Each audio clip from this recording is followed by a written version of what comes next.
আজ করব আমি আলুর পরোটা। তার জন্য দুটো আলু নিয়েছি, রসুন নিয়েছি এতটা, আর নিয়েছি এক টুকরো আদা, দুটো পেঁয়াজ আর একটা আম সেদ্ধ করে নিয়েছি। আলুগুলো সেদ্ধ করে নেব, আর কিছুটা কাঁচা লঙ্কা, আর এখানে আছে ধনে আর জিরে গুঁড়ো। আলুগুলো প্রথমে রসুনগুলো আর পেঁয়াজ ভালো করে ভেজে আদাটাকে ঘষে নিতে হবে, দিয়ে আর কাঁচা লঙ্কা কুচি কুচি করে ভেজে নিতে হবে। তারপর আলু সেদ্ধ করে ওই ভাজা পেঁয়াজ আর রসুনের মধ্যে আলুগুলো ভালো করে মেখে নিতে হবে। এরপর ধনে জিরে গুঁড়ো দিয়ে ভালো করে একটা পুর তৈরি করতে হবে।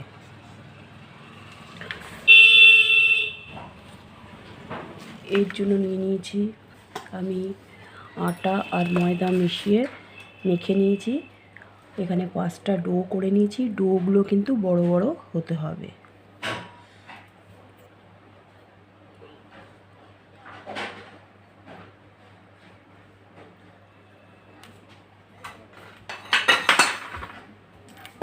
আলুর পুর তৈরি হয়ে গেছে, এবার এগুলোর মধ্যে ভরে নেব।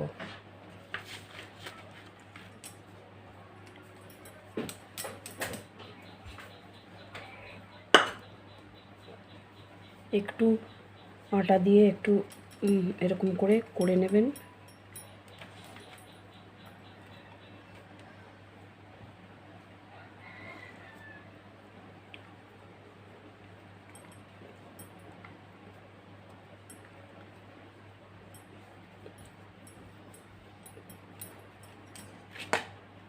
রেডি হয়ে গেছে পুর ভরা।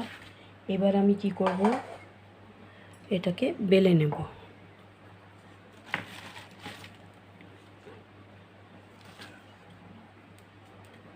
একটু আটা অথবা ময়দা দিয়ে বেলবেন, তাহলে সুবিধা হবে বেলতে। এরপর এটাকে ভেজে নেব। দেখুন, আলুর পুর ভরা রুটি বেলা হয়ে গেছে। এবার এগুলো আমি ভেজে নেব। তাওয়াতে বসিয়ে দিয়েছি রুটিটা।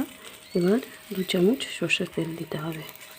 এই পিঠে 1 চামচ, ওই পিঠে 1 চামচ। আর আপনারা ইচ্ছে করলে ঘি দিয়েও খেতে পারেন ভেজে,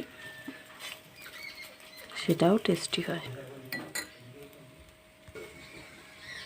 আলুর পরোটা কিন্তু হয়ে এসেছে, এবার নামিয়ে নেব।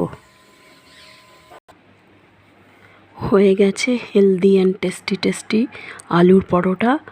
এটা আপনি চিলি সস অথবা পিৎজা সস অথবা টক দই দিয়েও খেতে পারেন। আজকে তবে এইটুকু, বাই বাই।